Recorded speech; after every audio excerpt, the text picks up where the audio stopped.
A lot of questions that we will ask on Sun News, and frankly, I've said this before, but it really is true that other stations simply will not ask. It's almost propaganda, for goodness sake. Well, here you will have honesty, whatever happens. Damn the torpedoes, as they say.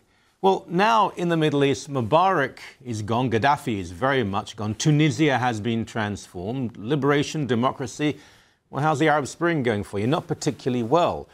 None of us wish any harm to the Arab people, for goodness sake. Why would you? I actually enjoy being in the Middle East. I like the nature and culture of society, the flavor of how people function.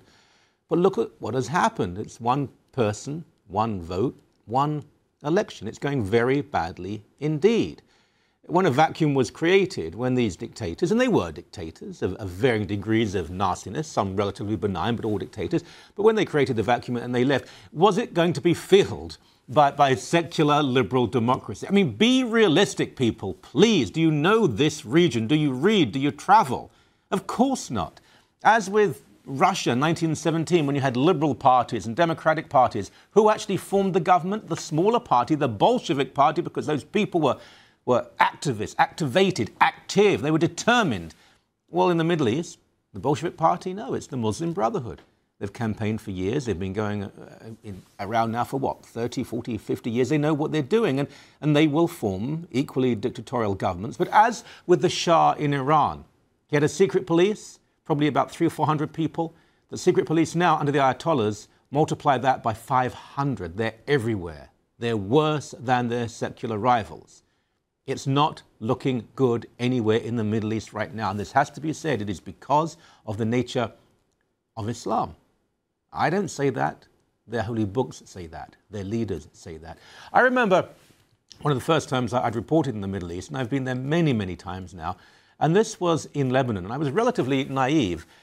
Within Lebanon, there was Islam. Within Islam, there was Shia Islam. Within Shia Islam, there were two rival groups, one favoring Iran, one favoring Syria. I saw the members of one group going to the local hospital, taking out the wounded members of another group, dragging them into the street and slaughtering them like animals. Both Muslim, both Shia Muslim, both hateful of the West and Israel and so on, but they were slaughtering each other in such a manner. Now, if they will do that to their brothers, what will they do to those they are really opposed to? Now, we have to ask some fundamental, if not fundamentalist, questions about the nature of Islam. Because not only in the Middle East, but Pakistan, Malaysia, Indonesia, good Lord, even in Canada, United States, and Europe, and I ask this question in the headline, I'm sure people will attack me for it, is orthodox Islam, well, can it be followed, believed, loved, led in a pluralistic Western society? I'm not talking about Muslims here. I don't care what religion you have, what color you are, your gender, your sexuality, your beliefs. That's entirely up to you.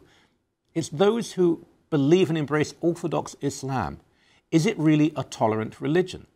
I know people will say all religions are the same. Even Christianity has extremism, Judaism has extremism. Well, the next time a group of fanatical rabbis hijack planes and stone people to death and cut off the heads of little girls on their way to school, then, okay, you've got a point. Until then, I'll just be quiet, please.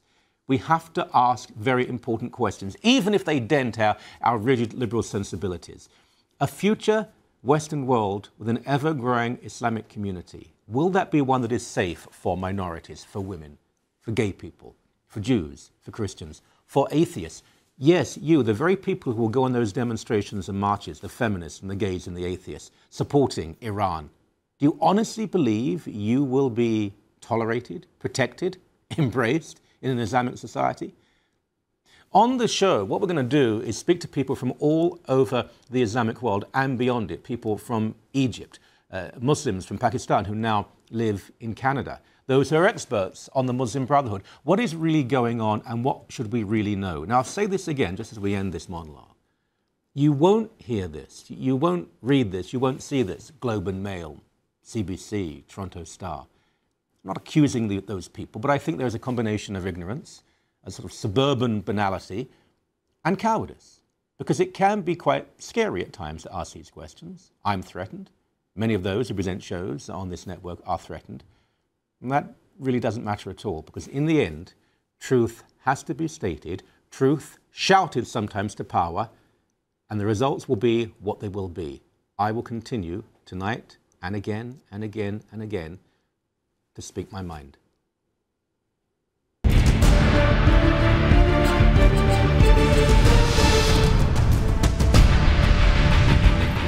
Very proud indeed to say we have Jihad Watch every week on the show. And as I mentioned earlier, do you think another network would do that? Look, if this was irresponsible, if it was non-scholarly, if it could be questioned intellectually, wouldn't have it on. But Jihad Watch, the website for Robert Spencer's books, these are first class. He should be listened to, and there's too many attempts to silence him.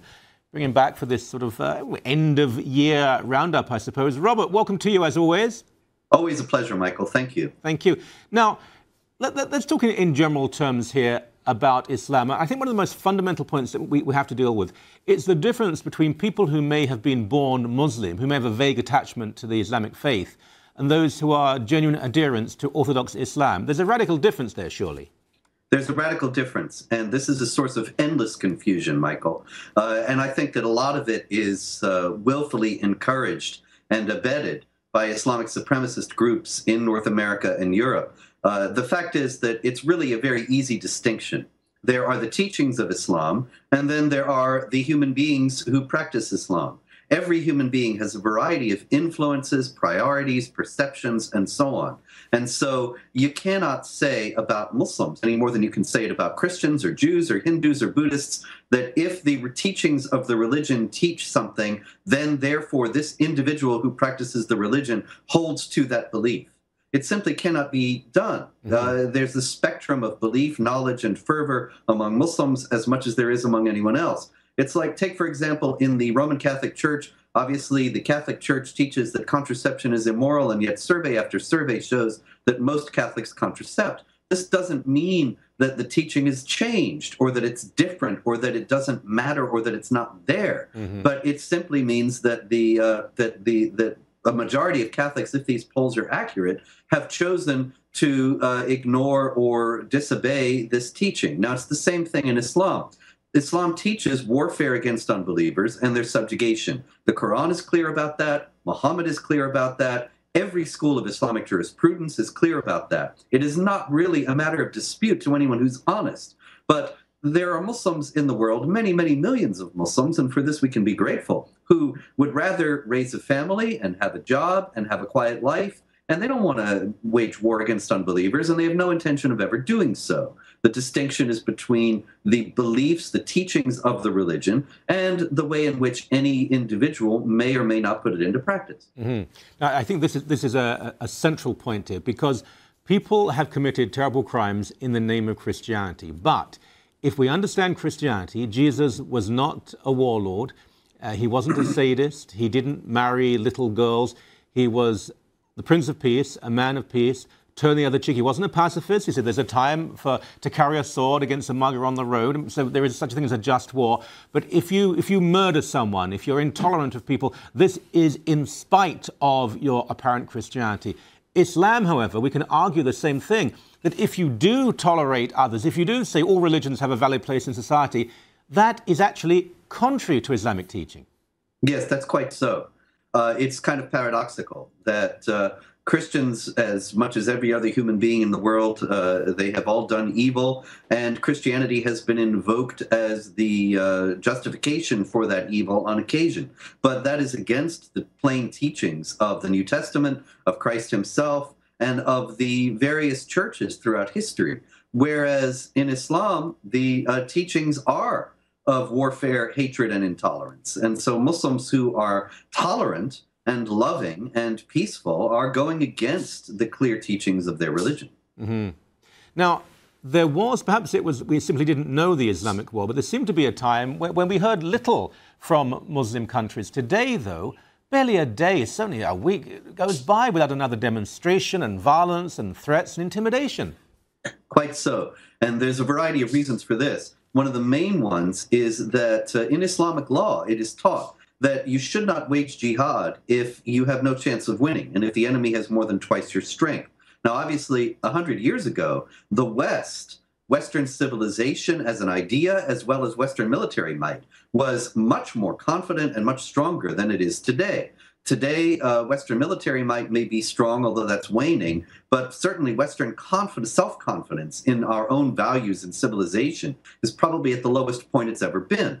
And so the Muslim world is pressing forward in a way that it did not 100 years ago. Yes. And also, there was a cultural kind of Islam that prevailed in many parts of Africa and Central Asia, Eastern Europe, and elsewhere that de-emphasized the teachings of jihad as a result of the strength of the non-Muslims. And over generations, that de-emphasis became ingrained, a matter of the local culture. That's being challenged now everywhere, with Saudis and Iranians and others sending missionaries into these Islamic lands to remind them of what they call Jihad, the Forgotten Obligation, which was actually the name of a very widely circulated pamphlet a few years back, trying to call these cultural Muslims back to what these other Muslims regard as the full observance of their religion. Right. So at a time when in the West, at least in North America and Western Europe, people are increasingly ambivalent, if not indifferent towards their Christian faith, say, those in the Islamic world are re-embracing an orthodoxy, even a fundamentalism. That sounds like a very unpleasant recipe, well, for disaster. Oh, quite so, yes. And so just recently, of course, the British authorities released surveys showing that Christianity is on the wane, as it has never been before in Britain to this extent, and Islam is rising, and that most people identify themselves as atheists or agnostics. But with Islam rising, you're going to see assertions to create an Islamic State in Britain before too long if these trends continue. And there's not going to be any significant force to push back because nobody really holds any kind of alternative value system. Yeah. You know, I'm not delighted. I'm actually terrified of this in a way, but those idiot atheists who keep moaning on about we shouldn't believe anything, and they're so proud of the fact that the number of Christians seems to decline in the West, they honestly don't seem to realize that the vacuum will be filled by Islam, and atheists were the very first people targeted by that group. Oh, yes, absolutely so. The thing about that, Michael, is that this is a product of the general ignorance and willful blindness about the teachings of Islam. These atheists who speak about all religion being the problem, you know, they hate Christianity, and they think they have reasons to hate Christianity based on the historical record and various theological teachings to which they may object. But they don't know anything about the hatred and the violence, the intolerance and the brutality that are ingrained in Islamic texts and teachings. And because they've been told that Islam is a religion of peace that's been hijacked by a tiny minority of extremists, they think that Osama bin Laden is like the Muslim equivalent of Fred Phelps, no more significant and with no more of a following. And they're going to be very rudely surprised to find out that Islamic violence and brutality is much more mainstream in Islam than it's ever been in Christianity, and they're going to bear the brunt of it, as you say. Yes, they are. I mean, they resent mummy and daddy having told them what to do, and the fact that they can't, I don't know, be gay or get abortions on demand. They have not seen what intolerance is like yet. Robert, as always, an immense pleasure. Thank you, my friend. Thank you, Michael. Merry Christmas.